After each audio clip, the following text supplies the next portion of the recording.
Catalonia's former president Carles Puigdemont on Tuesday said he will return to Spain if he received guarantees, saying he left to Brussels because it is the capital of Europe and not to apply for asylum. Puigdemont added that he will accept the challenge of snap elections slated for December. But he urged Spanish authorities to accept the results of the election, saying pro-independence forces could once again come into power in the region. Belgian lawyer Paul Beckaert, who specialized in asylum issues, confirmed that he had taken Puigdemont as a client. However, he said Puigdemont has yet to decide whether he will apply for asylum. Read more. Catalonia Spains Rajoy will not make concessions to anyone. We have not yet decided. We have a lot of time to decide, Beckaert said. We will see in the coming weeks what we are doing.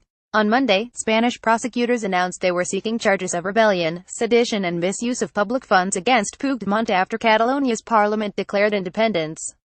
The declaration prompted the central government to move on a Senate demand to impose direct rule on the region. Puigdemont, however, claims that he and his former government have the right to pursue independence following a controversial referendum earlier this month. As the world watched, Catalonia's parliament voted 70-10 for the region to declare its independence from Spain. Our legitimate parliament has taken a very important step. This is the people's mandate, Puigdemont said after the decision. Dozens of opposition lawmakers from the Socialist Party, Citizens Party and Popular Party had walked out of the parliament chamber to boycott the vote. Within an hour of the Catalan vote, the Spanish Senate in Madrid passed a bill to trigger Article 155 of the Spanish Constitution. The measure will allow the central government to suspend Catalonia's autonomy. Spanish Prime Minister Mariano Rajoy said he would sack Catalonia's government and set new regional elections for December 21. European leaders were quick to condemn the independence declaration. EU Commission President JeanClaude Juncker said the union doesn't need any more cracks, while EU Council President Donald Tusk said Madrid remains our only interlocutor. Leaders in Germany, France, Italy and the UK voiced their support for Madrid. The US also chimed in, saying Catalonia is an integral part of Spain. Barcelona and Madrid had been in a standoff since 93% of voters opted for Catalan independence in an October 1 referendum marred by police violence. Spain said the poll was illegal and stressed the low voter turnout of 43%. It subsequently threatened to suspend the region's autonomy if Catalan leaders did not stop their drive for independence. Many had expected tensions to ease on October 26, when Catalan President Carles Puigdemont was expected to call snap elections to bow to a key Spanish government demand. But Puigdemont refused, saying that he did not have enough guarantees from Madrid.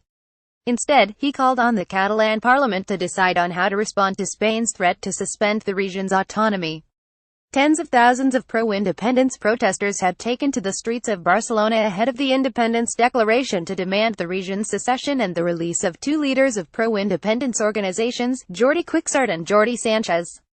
Independence has divided Catalonia. Many who supported continued unity with Spain refused to vote in the October 1 referendum.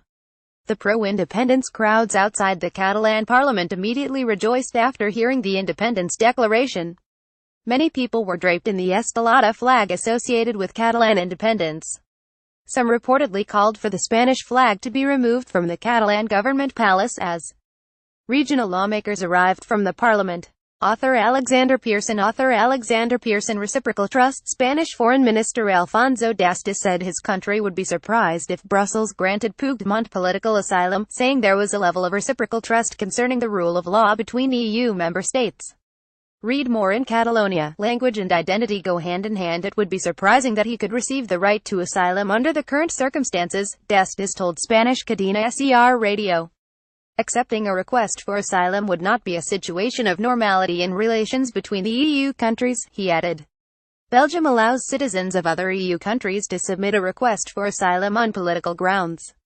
Belgian authorities have previously accepted asylum applications from members of the outlawed Basque separatist group ETA, LSRC Reuters, AP, AFP.